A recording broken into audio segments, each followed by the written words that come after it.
Namo tassa bhagavato arahato samma sambuddhassa. Namo tassa bhagavato arahato samma sambuddhassa. Namo tassa bhagavato arahato samma sambuddhassa. Buddhang dhammang sanghang namasami. Okay, so I hope everybody can keep that in mind, keep that feeling and that intention, that wish for yourselves, whatever it is, the wholesome wish of why you came here, what you're doing here, as we sit here and be together. So I'm going to start off by just asking what could be a somewhat fraught question. So, is there prayer in Buddhism? Is there prayer in Buddhism? Okay. So, who thinks that there is prayer in Buddhism? You can raise your hand. Okay, got quite a few hands. And who thinks that there's not prayer in Buddhism? Okay, we got some more hands. Yeah, American Buddhism is like a minefield. It's like a minefield. You have to really be careful what you talk about. I mean, largely, there's maybe two main groups which are represented here, which is great, because Clear Mountain and the Dhamma is big enough to hold lots of different types of people. But you've got people who are maybe more heart-centric, maybe people who grew up in a Buddhist country, or people who've been influenced by Mahayana and are just really very in touch with their own emotions. And they think, if this monk says that there's no prayer in Buddhism, I'm going to leave. Did this monk miss the first day of monk school? What is wrong with this guy? And then you've got the other people, the other group, maybe atheist inspired, like pseudo-Buddhist, Buddho-curious, demi-Buddhist, part-time Buddhists, not even Buddhists, but just curious, or you just walked by and the door is open, who think, if this monk says that there is prayer in Buddhism, I am going to leave. Is this guy a religious lunatic? Prayer in Buddhism? And why does this matter? What is the point of talking about prayer in Buddhism? And I think it's a great question to ask. And I think the utility of that, of talking about prayer, this way of tapping into a deeper heart space. It's good to talk about it in different ways to people who are inclined differently towards prayer. The English word prayer, the word just doesn't exist in Pali. The Buddha never used the word prayer. But does that mean that he never spoke in the direction of prayer, or in the direction of yearning or wholesome desire? So for people who, maybe do have an affinity with this idea of prayer, of tapping into maybe something bigger, it's good to talk about, flesh out, what does Theravada Buddhism, what did the historical Buddha have to say about this? And the English word prayer has lots of different meanings, and some of those meanings, some of the implications of those are in line with the Dhamma, and maybe some of them aren't, and maybe they might even be counterproductive. So you've got ideas of intercessionary prayer or promissory prayer. So if I say iti piso bhagava arahang sama sambuddho enough times, then you're going to give me what I want, right? Is that, yeah? Or if I say, Lord Jesus Christ, have mercy on me, a sinner, enough times, then I'll get what I want. Or if I say, Namo Myoho Renge Kyo, or if I say, Namo Amita Butsu, or Namo Amitofu, or Namo Guanshi Yinpusa, if I say these mantras, which exist in most every spiritual tradition that I know of, if I say this enough, then whatever I'm wanting from whatever deity or whatever principle I'm praying to, that I'm going to get that. You're going to intercede at intercessionary prayer. You're going to intercede on my behalf. And a lot of these prayers are made in the direction of, may I not get sick, may those who I love not get sick. And to the extent that a wish is based on something which is just impossible, then it's just not, whatever you call it a prayer, you call it a fervent desire, it's just not intelligent to have a wish which is just impossible. So we've got something called these 5 subjects for frequent recollection. I'm of the nature to age, I'm of the nature to sicken, I'm of the nature to die, I'm of the nature to be separated from that which I care about, and I'm the owner of my karma. And not just me, but all beings are subject to aging, sickness, death, and separation. And if I wanted this, if I promise God or the Buddha or whatever it is, if I promise I'll do this, and then you give me that, don't let me die, don't let me get sick, then yeah, that's not a good basis for a spiritual life. It just, God or the Buddha can't do that. It's beyond the capacity. Like, all beings are of the nature to age, sicken, and die. It's normal. That's the Thai translation. This is tamada. It's just normal. Aging, sickness, and passing away are just normal. So if our intercessionary prayer or promissory prayer is of that nature, then maybe we should tweak it. Or if we have a sense of petitionary or even penitentiary prayer, such, I did something in the past, please don't let me reap the results of that. I cheated on my partner. Don't let them get mad at me when they find out. Yeah, as much as you pray, God or the Buddha, or they can't necessarily grant that. We can be as skillful as we can, and but yeah, the Buddhist teaching really is one of skill. It's not one of intercedence. So yeah, tweaking one's perception of prayer. If it is a powerful tool for you, and the Buddha did say, he talked about different practices. One good judge, a good touchstone for any practice that you're putting into practice, trying to implement in your life, is this leading to an increase of wholesome states and a decrease of unwholesome states? And if it is, then keep experimenting with it. We also want our practices and our lives and our beliefs to line up with that which is true, but we really can't know the complete fullness of what is true. So having this touchstone of, is it leading to what's wholesome in my life? But also on the side of people who are skeptical, there's no place for prayer. There's no place for this ardent wishing. I would just say that, yeah, there's so much more to, as it said, heaven and earth than is conceived of in our philosophies. And there just does come a place in our lives, in our practice, in our meditation, in our practice of restraint and precepts, that we might just, and often do and will, come up against a wall where I'm going full out here. I'm being as skillful and tweaking all the levers, I'm turning all the dials that I possibly know how. I've cranked up my mindfulness to 100%. I'm just face against the wall, and I still can't let go. I still can't. Yeah, my mind is still filled with whatever kind of unhealthy or hindersome mind state. I just can't let it go. I've done all I can. My ego is at its limit.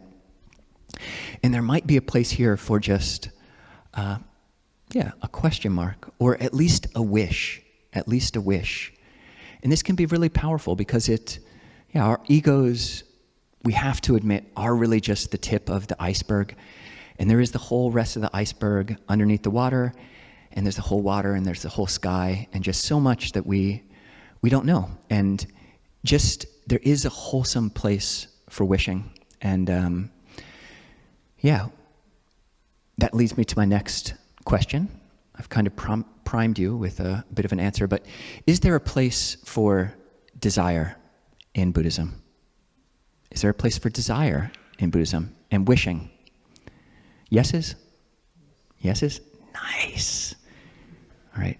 Even, other people are nice too, but how about a place and not a place? Is there no place for desire in Buddhism? Sid, all right. Okay, we got a couple. You have to be discriminating with your desires. There's two types of desire in Buddhism. There's the desire, which is the second noble truth, which leads to suffering. There's tanha, which is the unwholesome, unhealthy type of desire, which is going to lead us to suffer. It's the craving, which leads to suffering. But there's the desire, which is part of the path, which we chanted. This part of right effort is generating desire. Chandang janeti. One generates desire, endeavors, exerts the mind and strives for four things: for the arousing of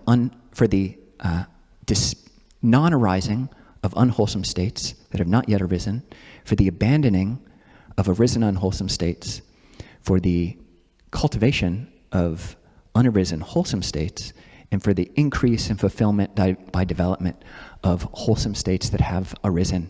And what do you do with all those bases of right effort? You chandang janeti, you generate desire.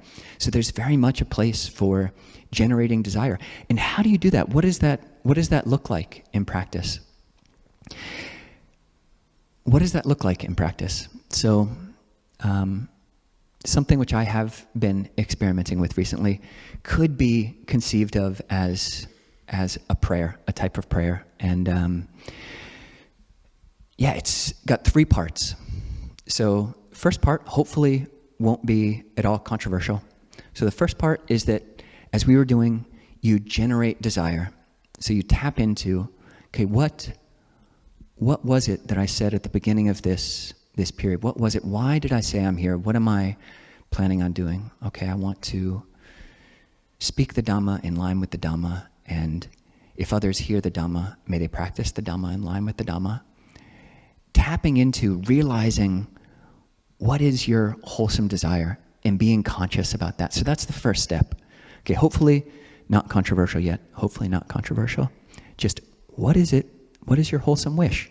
And if you didn't have a wholesome wish, you wouldn't have come today unless you really did just totally wander in here, totally accidentally. And if you're welcome as well. We got food at the end. So the second step is to create a symbol for that desire. So something that works for some people, if you're an auditory-minded person, is to have a mantra or a particular word which you can yoke to that desire, to that wholesome wish. So that can be Buddha, as I said, it can be awakening, it can be peace. And if you can have a word which can encompass your whole lives, if you have an overarching wholesome wish, a trajectory for your whole life which can encompass an umbrella desire, which can encompass all of your other wishes, a coherent wish for your whole life, a life trajectory which is meaningful and encompasses all of your other wishes, then put a word to that. It can be Buddha, it can be Guanyin, it can be peace, whatever it is. But figuring out a word that works for you. And yoga. So the word yoga in Sanskrit and in Pali literally means to yoke. It is cognate with the English word yoke, like that you put on some bulls. Probably nobody ever here has seen that, but like apparently you put like a yoke on some bulls and they stick together. So you yoke, you combine this. And in yoga, as it's mostly understood in America, yoga is yoking one's mind to one's body. And that's great. But the way it's usually used in theravada Buddhism is yoking the mind to a particular meditation object or to a wholesome object. So what we're doing here is we're yoking our mind, we're yogaing our wholesome desire to this word. Or it can be a gesture. It can be a gesture. This Anjali is a traditional one. And if you think that is way too religious, that is way too religious for me, I will say that I did Google celebrities doing Anjali, and we've got Obama, he did the little prayer hands. We got MLK, who had a birthday, I think, earlier this week. Who else? Gandhi, he did the prayer hands. Kanye West, Did the prayer hands? Who else? We got a bunch of people. Celebrities? What celebrity doesn't do prayer hands? So, yeah, it's not just a religious fanatic thing. So, but it is one which really does, it's a beautiful encapsulation of this wish. And you really can, if you can, this is the whole idea behind a mudra, is that you connect your wish or whatever it is to a particular hand gesture. And the Anjali is beautiful because you've got form, and you've got emptiness, just empty inside of that. You've got a lotus blooming. It's just right at the heart. So you can really do this anytime. If you're at a place in meditation and, yeah, I'm really trying here. You know, I wanted to stay with the breath. That was my intention. I wanted to stay with my object, to be peaceful, but it's just not working. Multiple hindrance attack. I'm having restlessness and torpor at the same time. How does that even work? Yeah, I've got the anxiety and I've got the lethargy all at the same time. I'm reaching a wall. And you can just actually bring your hands up and just reconnect with this wish, this prayer that, yeah, whatever it is, there's got to be more than just the tip of the iceberg of my own ego. Whatever that is, internal, external, tapping into that. May I know peace, Buddho, peace, peace, peace. Tapping into that, using a hand gesture or a physical kinesthetic sense, so feeling of the heart. If you're an embodied person, coming to your heart base or coming to whatever part of your body has become this sigil, S-I-G-I-L. This is a term which basically means a symbol which is connected to a desired end. So the Anjali can be your sigil. The word Buddho or peace can be your sigil. The heart base can be a sigil. So this is the second step. We've generated our desire in the first step. We've connected it with a mantra, or a place in the body, or a hand gesture. And now the third step is, how do we relate to this wish? Because it's not just the case that the more we wish, the more I bang my head against the wall, that the better my wish is going to work. We have to relate to our prayers and our wishes and our desires healthfully. And I would suggest that the Serenity prayer is a very good way to do that.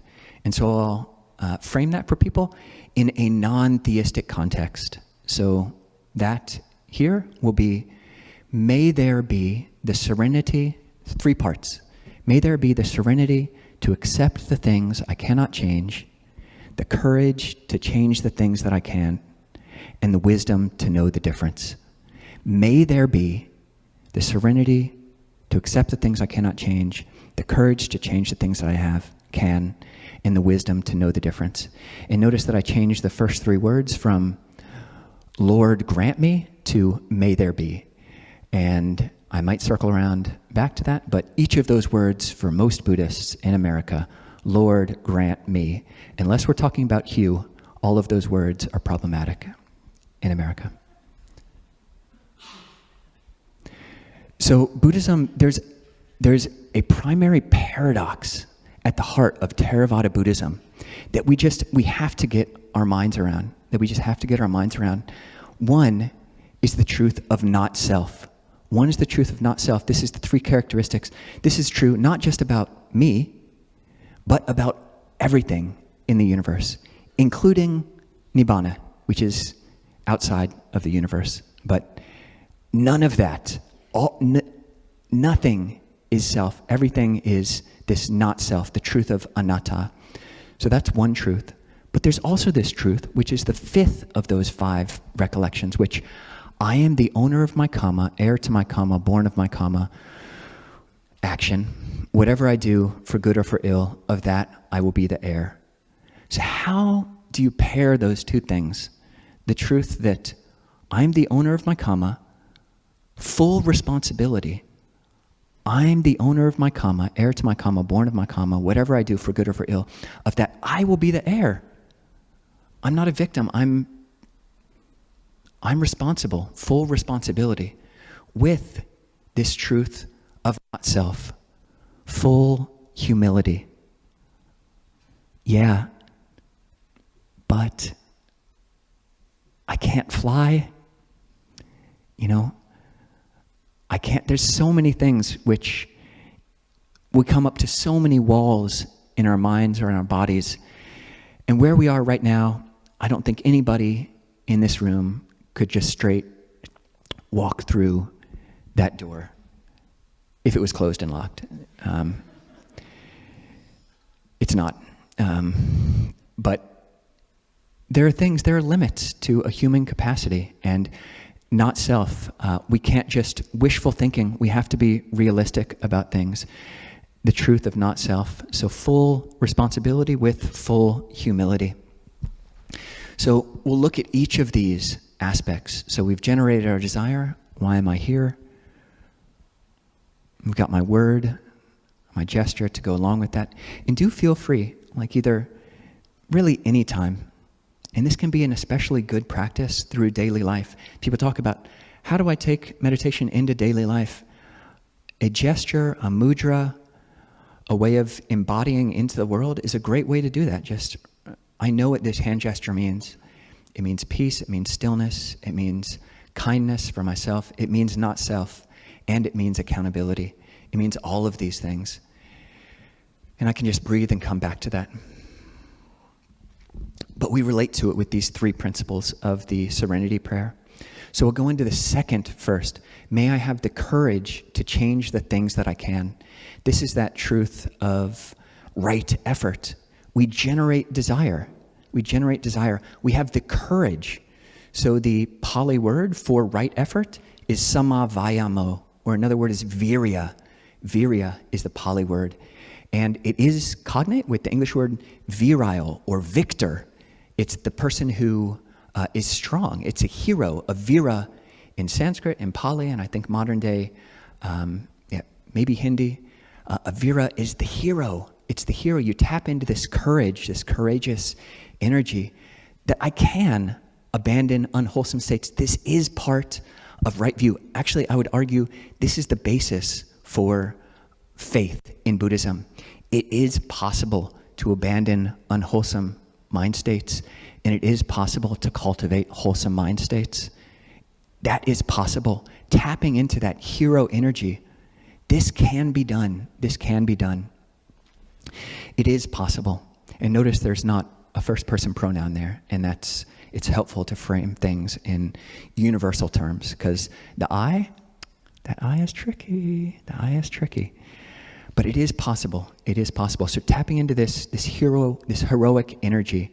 So may there be the courage to change the things that I can. So this is the fourth noble truth, developing those things which you can develop. And we do that. There needs to be a huge place in our practice for that. A huge place in our practice for that.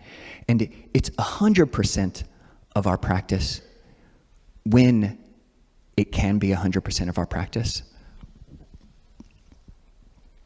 But there's also that first part. May there be the serenity to accept the things I cannot change. So this is acceptance. This is the truth of not self. This is the truth of the first noble truth, that you just have to acknowledge and accept and see dukkha. This is the way of practice known as seeing versus developing. You have the courage, the heroic energy which develops, but you've also got this accepting serenity which just sees, oh, it's like this. I can be peace. I can be at peace with this. I am up against the wall. Multiple hindrance attack. I am caring, and I'm caring as much about this person in this situation as I possibly can, and I want to care more. And it seems I've reached a limit, but actually I need to care more. Mindfulness can be bigger. There can be more wisdom. And leaning into the wall with this serenity. Okay, I'm there. And anicca, another truth, impermanent. Even that wall will pass. Even that wall will pass. If you're trying to walk through the door and it's locked,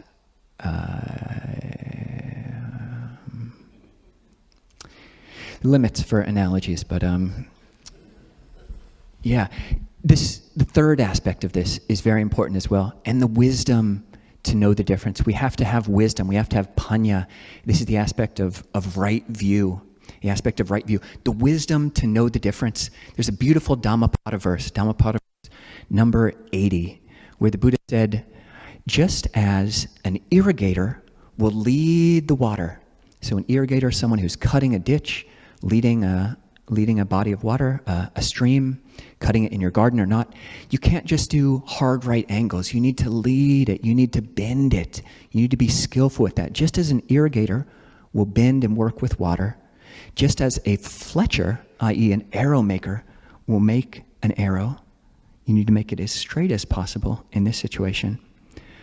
Or just as a wood turner, someone who's bending a piece of wood, first you have to use steam, and then you bend it a little bit, and then you put it into a vice grip, and then you come back a day or two later, and you add more steam, and you bend it a little bit more. Just as a woodworker would bend water, so too a wise person, a woodworker, would bend wood. So too a wise person trains the mind. You bend the mind, you incline the mind. The mind is something that you have to work with. You have to have the wisdom to know the difference between, when can I force this piece of wood? When can I force the piece of water? Water can go at a 45-degree angle. Maybe it can even go more than that. But when do I need to make it as straight as possible, like the arrow?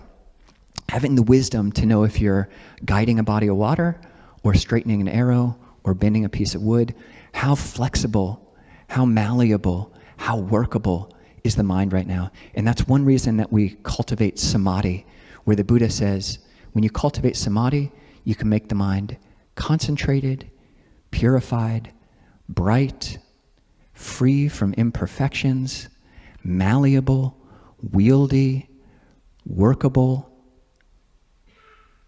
attain to imperturbability, malleable. Literally, it's made soft, mudu bhuta. And when the mind is soft like that, you can do a lot. You can do a lot. You can do a lot with it when the mind is flexible. One image which comes to mind, though, is that as we're cultivating this wisdom, we kind of have to be a little bit like MacGyver. Does anybody know MacGyver? TV show? Yeah, nice, Gary. You know MacGyver. It's a television show in the late 80s or early 90s or something. I think I was watching it on reruns, but it's awesome. This guy gets locked up in a room with a bomb and basically has to use whatever's in the room to make the bomb not explode. And he's great. He can just always do it in the nick of time. And so that's what we need to do. What tools are here? How malleable or rigid is the mind right now? And we can't just flip a switch, okay, soft as possible mind. The mind is just going to be as soft as possible. The mind doesn't just always, sometimes the mind is on a dimmer switch, but if it is flexible, then we can work with it in that way. So cultivating the MacGyver mind.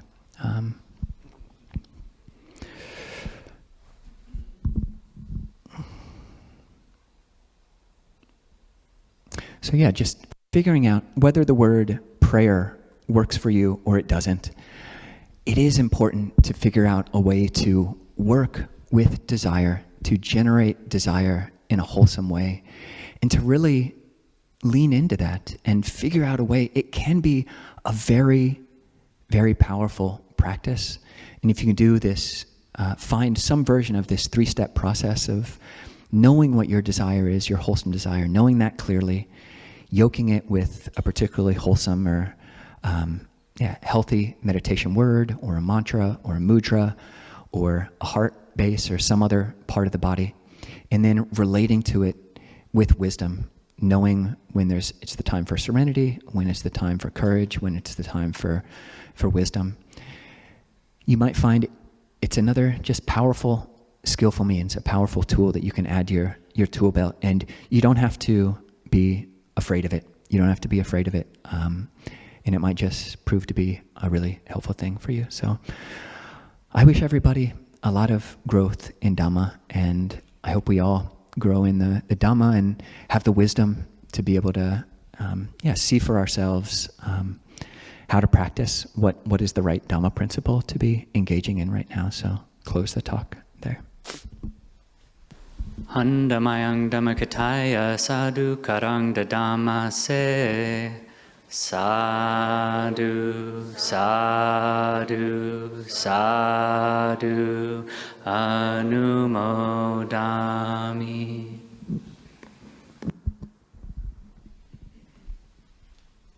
Okay, so do you have times for questions or comments right now? If anyone has questions in here, I think Miles is a mic runner, so you can just raise your hand and we'll bring a mic to you so the people on Zoom can hear. Hey, and there are the people on Zoom. Hey, everybody. All right, way to go, Chia and Milo. All right, and Cheryl. All right. All right. Nice work, Chia. Nice. We hadn't seen you till now, so yeah. Very happy you're all here. And if you have a question on Zoom, feel free to raise your cute little cartoon hand as well. And I have a question as well. I just wanted to respond to your talk. Yeah. I spent the last 2 weeks being very perturbed. And the first week was during a retreat. And I was trying to practice with it by being available to the Dhamma. And I was really trying to get samadhi where it just wasn't happening. And so I really loved your talk. But boy, not, that locked door, what I thought was a locked door. First of all, it wasn't really locked. Second of all, there's a lot of perceptual stuff going on there. But I think that my question is how do I give myself a break now that I feel like I really screwed it up, that whole samadhi thing. I just I lost it. Yeah. So it's. Yeah, thank you, Cheryl. We can totally bruise ourselves. We just beat our heads against the wall, That's not what I was doing. This was something else. Yeah. And it wasn't monastic, domestic conflict or anything. Ajahn is supposed nice to me. I just scratched my head on something. But yeah, we do. We really can bruise ourselves. And there's so much talk of striving, and we learn that, okay, desire is okay in Buddhism. And we just, think that maybe the ego is more powerful and wiser than it is. And forgiveness, really, forgiveness, I think it could be a whole another Brahma Vihara, these divine abidings, loving kindness, sympathetic joy, compassion, equanimity. And that this fifth one of forgiveness, it can come under the rubric of metta, but you have to forgive yourself, and you really have to be spacious with yourself. When I've pushed too hard and I've said things which I regret, but the things I cannot change, some of the things I cannot change are the past. May I have the serenity to accept the things I cannot change, and I can't change the past. I can ask forgiveness when I'm in a place where I can really do that, then you can do that. But just starting out by forgiving yourself and being so spacious. And this is the kind of place where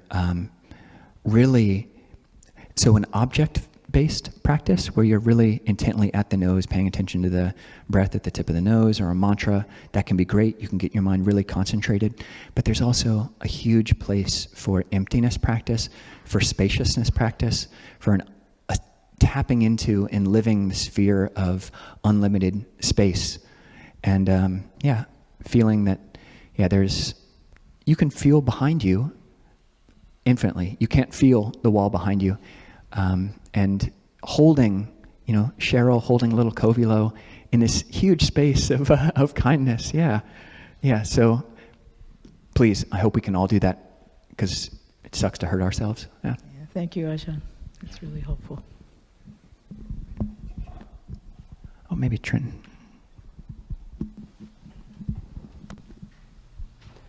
When I think I was at Abhayagiri when I heard this, but I heard Ajahn Yaniko talk about how before he came back to Abhayagiri, when he took his leave of absence from his abbot duties at Bodh Gaya, he called upon the Buddha's Barami. And I was wondering, would you be able to explain that and kind of mechanically how that works? Or at least talk about it if you're willing to. Yeah, so the Buddha's Barami, that's a Thai pronunciation of the word parami, which means perfection or strength. And so the strength, calling on the strength of the Buddha, Buddhanubhavena, through the power of the Buddha. And this is not really something which you find talked about, definitely not explicitly in the earliest strata of texts. I mean, you could really, a bow to the Buddha, bowing to the triple gem, or just taking refuge in the Buddha. You could take that as being a way of tapping into this, the sphere of a Buddha as you understand it. And it is oftentimes talked, I think Ajahn Nisabho's teacher, and many Thai teachers will talk about this. And it's just a framing which makes sense for a lot of Thai people. You don't need to ask many questions. Just, oh yeah, I'm just tapping into the power of the Buddha's strength. And there is a truth about reality that your entire experience of reality right now, and for your whole history and all the rest of your experience, the rest of this life, and if there are ever future lives, all you can ever know about that is what you can know about that, and all I can ever know about the universe is what can be known. So in that sense, yeah, anything that could ever be known about the Buddha as I could understand it is within the realm of big mind that I can experience.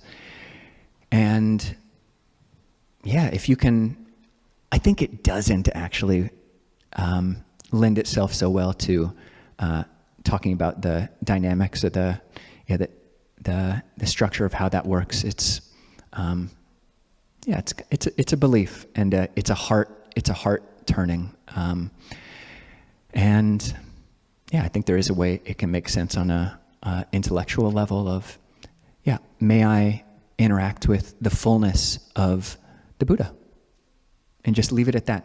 And that is totally coherent. It's a totally coherent thought. May I tap into the full sphere of the Buddha, of knowing, of brightness. Yeah, this is also a helpful dynamic. The way the Thai chanting books define Buddha is Puru, Puden, Pubukban, that which knows, that which is awake, and that which is bright. That which knows, that which is awake, and that which is bright. May my heart fully know that knowing, brightness, and awakeness. So, yeah. And if relating it to it in another way, leaning in with your heart is helpful, then yeah, lean in that way as well. Be curious and be creative with that. Maybe go Joseph, please.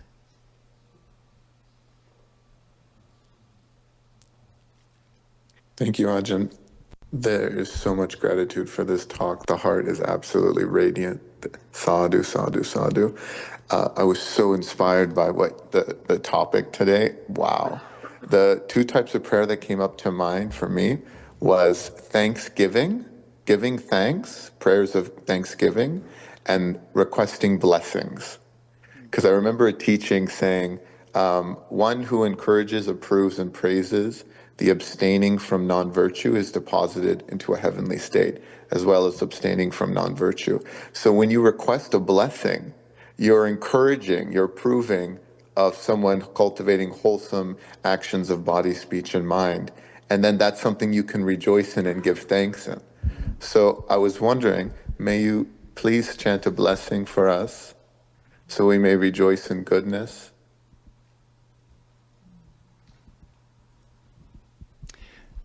Thank you, Joseph. That's beautiful. Yeah. Thanksgiving and blessings, figuring out how to relate to, especially blessings. That's another foreign concept, I think, for a lot of us. And I will definitely chant a blessing, and I'd love to do it with everybody else. And maybe we can save that for the end, Joseph, and you can do it along with us. But yeah, we can do it all together at the end. And maybe go to Peter, do you still have a question? Oh. It's okay. We can go to Peter next. You can, yeah. Thank you for the talk, Ajahn. Your talk reminded me of something that was said to me by, I think it was, or not, maybe not said to me, but that I heard in another talk, and something to the effect of, if you were told there are no gods in Buddhism, I apologize. And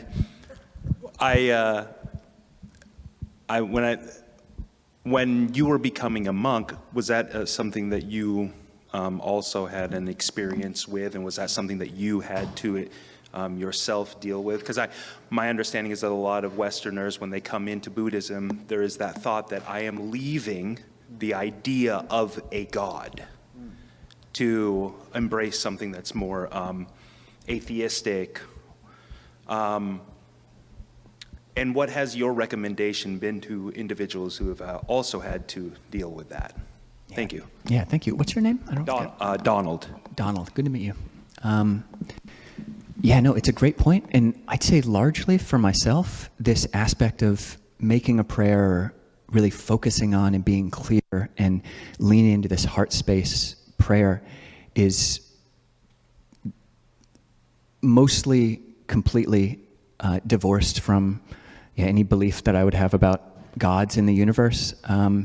Because, a big part of it is, I don't know, it's just a wish. May there be the serenity, may there be the courage, may there be the wisdom.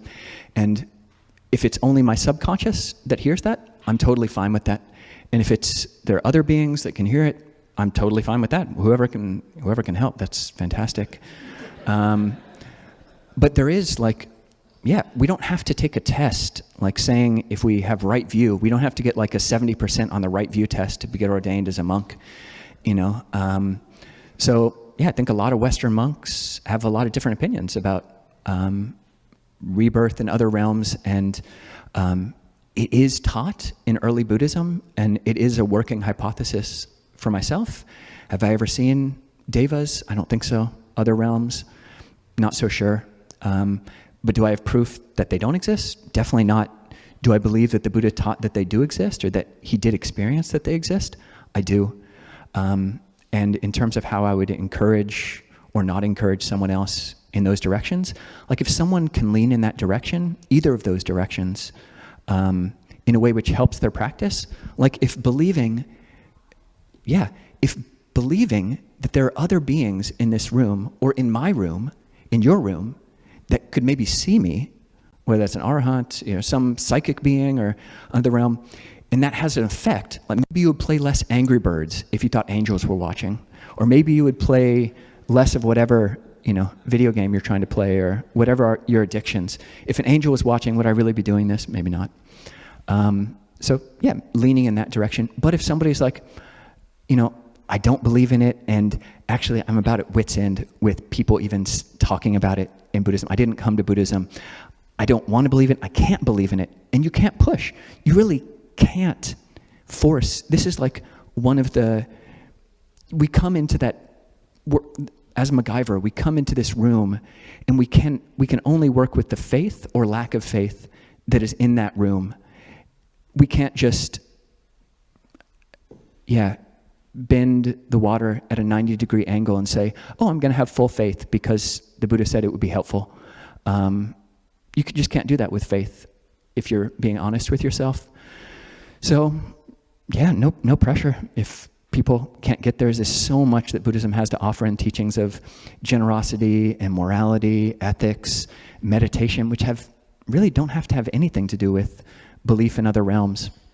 So, if it helps your practice, great. And if you don't want to touch it with a 10-foot pole, then no pressure. Yeah, thanks, Donald. Actually, let's go to Peter, and then we'll...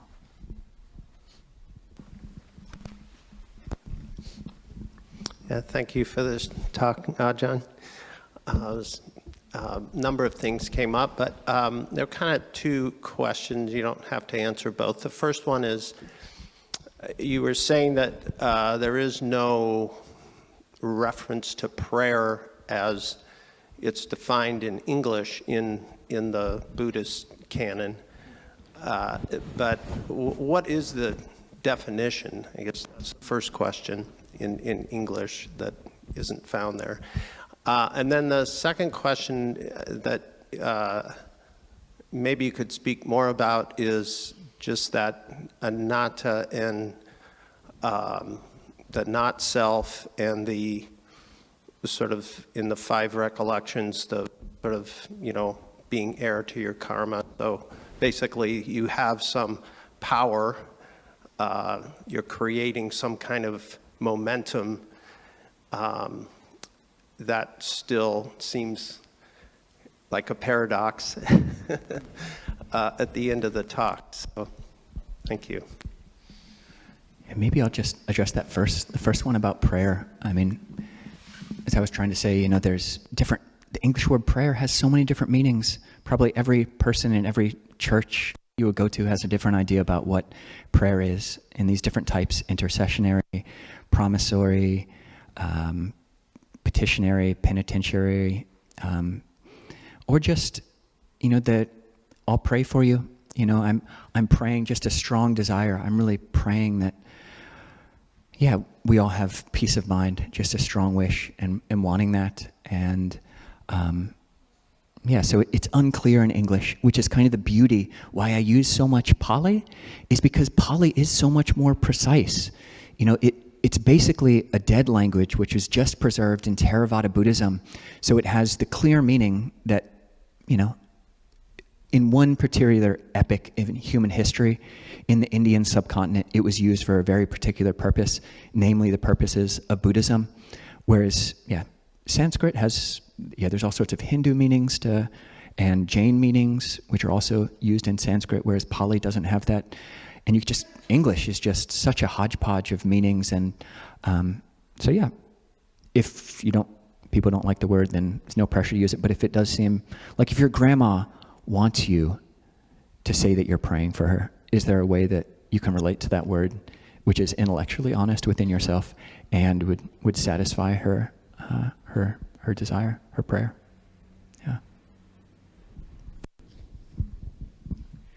Just one quick anecdote about prayer. So Ajahn Nisabo is a very heart-centric person. Anybody who knows Ajahn Nisabo, you can just see from before you even come in the room, you just see through the glass that Ajahn Nisabo has a huge heart. He's just a huge-hearted person.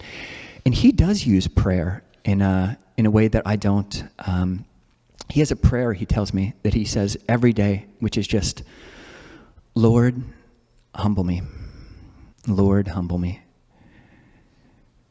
And it's not infrequent that I feel like I'm God's gift to Ajahn Nisabo. Because, we share a bathroom. And I mean, he is a very patient person. And I asked him if I could tell you all this, and he said yes. So, yeah. Okay. Maybe go to, who's that first person? Juan. Hello. First of all, I want to share my gratitude for the whole work that Clear Mountain is doing. It's really wonderful, and I'm really glad to be here. And my question is in regards to the sixth precept of the Uposatha vows. So I have been undertaking that precept more than the 4 days each month.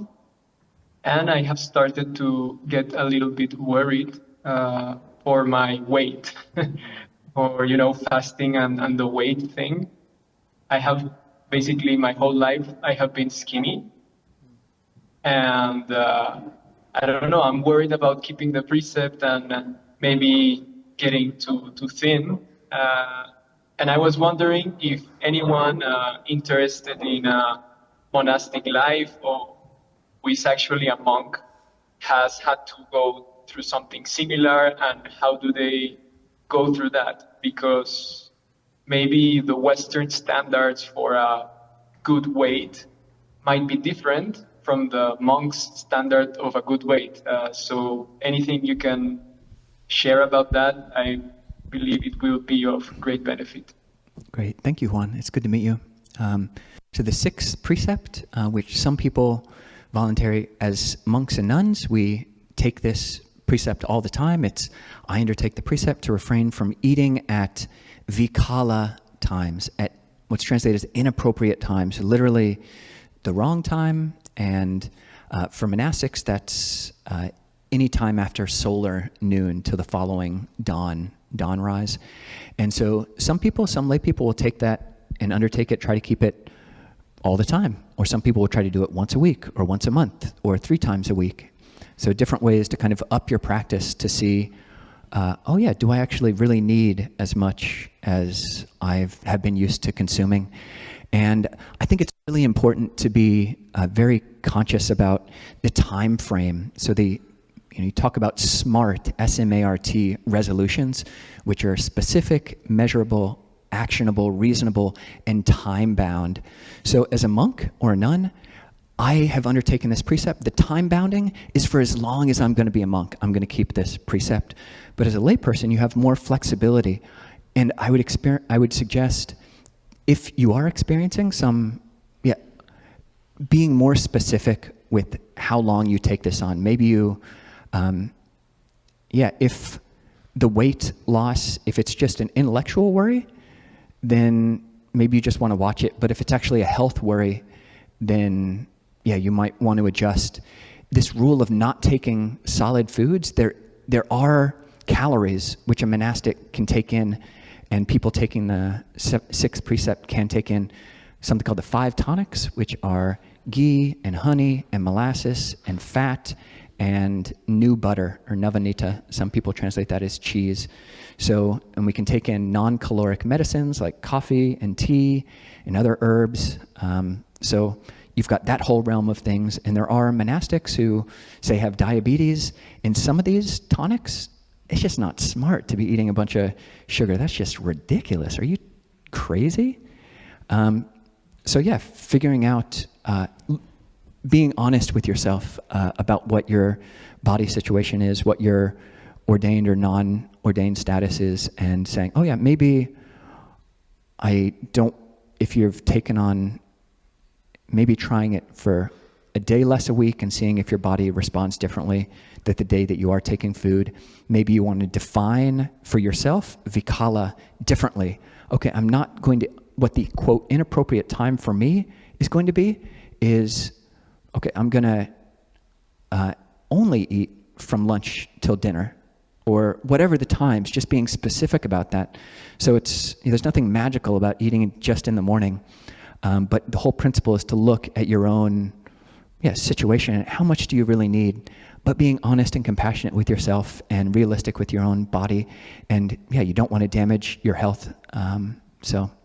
Good question. And I hope you can join our Discord server if you're not on there already. There's a lot of people. I think we have a lot of, probably hundreds, who are experimenting with keeping the 8 precepts at periods of time. So